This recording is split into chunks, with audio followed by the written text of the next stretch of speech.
Urban Pacifica Records were the first record label out of South Auckland. Run by the late great Phil Fuimana, one of the initial acts they signed was Lost Tribe featuring Brother D.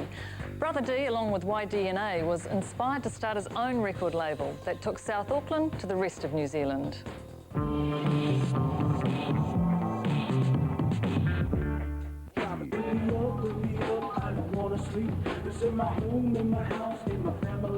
When Brother D was in Lost Tribe, things were different in the music industry. When I first went to the New Zealand Music Awards, as for Māori and Pacific Island artists, there was only like one table out of 50. Do you know what I mean? And now, if you go to the Music Awards now, well, there's a few more tables. Let's put it that way. Dawn Raid started in 1999, and their roster reads like a who's who of New Zealand hip-hop.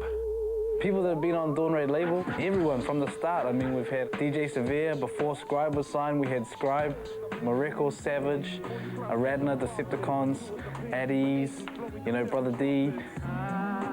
One of the things they're proud of is that they have an ear for what the public wants. We're the first label ever in New Zealand history to have 10 top 10 singles back-to-back. It took us 3 years, and you know, it's a hell of an achievement. But Dawn Raid invested a lot of time and money into the Australian market for little return. And in 2007, the company went into voluntary liquidation. And on a personal level, you know, me and Brother D lost, you know, 10 years worth of work and our houses and everything else. But, you know, we have such a, I guess, passion for music and commitment to it. People believed in us. We'd done so many great things that, you know, we got through it. They got real big, real fast, and they made a mess of it.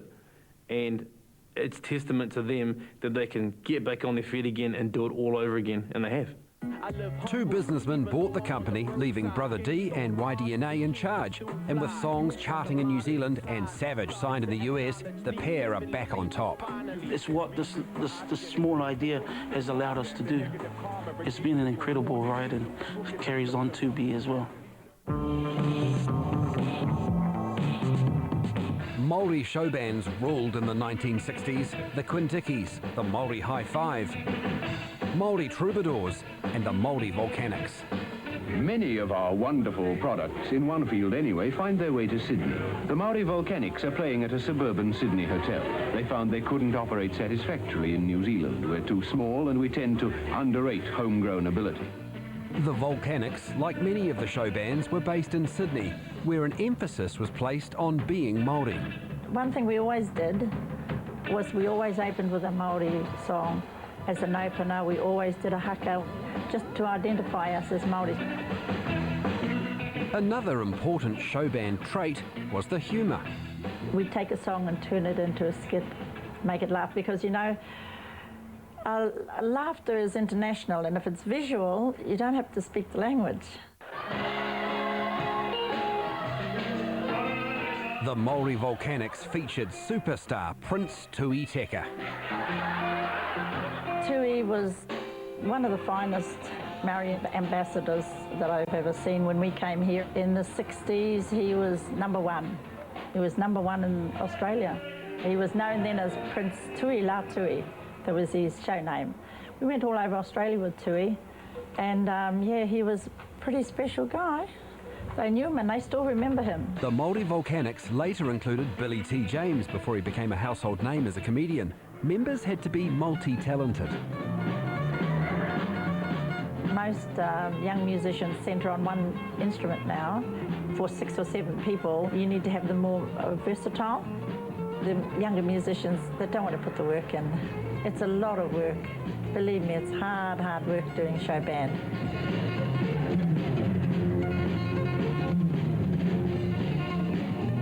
But in the 60s, clubs were, they were enormous, and there was awesome clubs.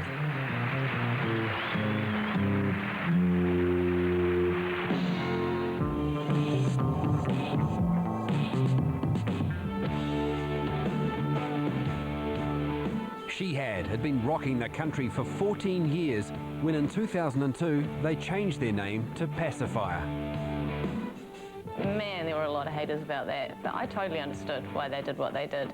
They were trying to break America, and it just wasn't going to happen with a name that, you know, theoretically was came from jihad, which is holy war.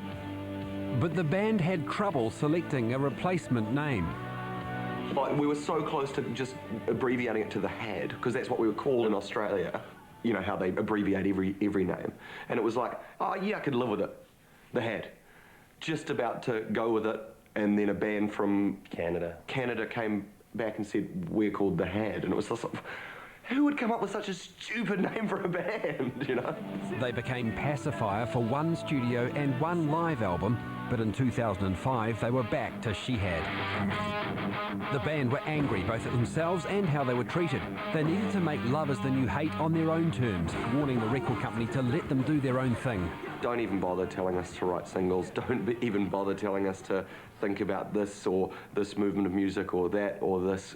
We've got to do what we've got to do, otherwise you're not getting another record out of this band anyway, and the band won't exist. So leave us alone, you know. In May of 2005, they played their first New Zealand headlining gig back as She Had, and they would see how the audience at Auckland's Aotea Square would react. What about the vibe? I mean, it was just insane. I mean, like the rain coming down after like one song and all the steam coming back up off the crowd, and it was just like, this looks huge.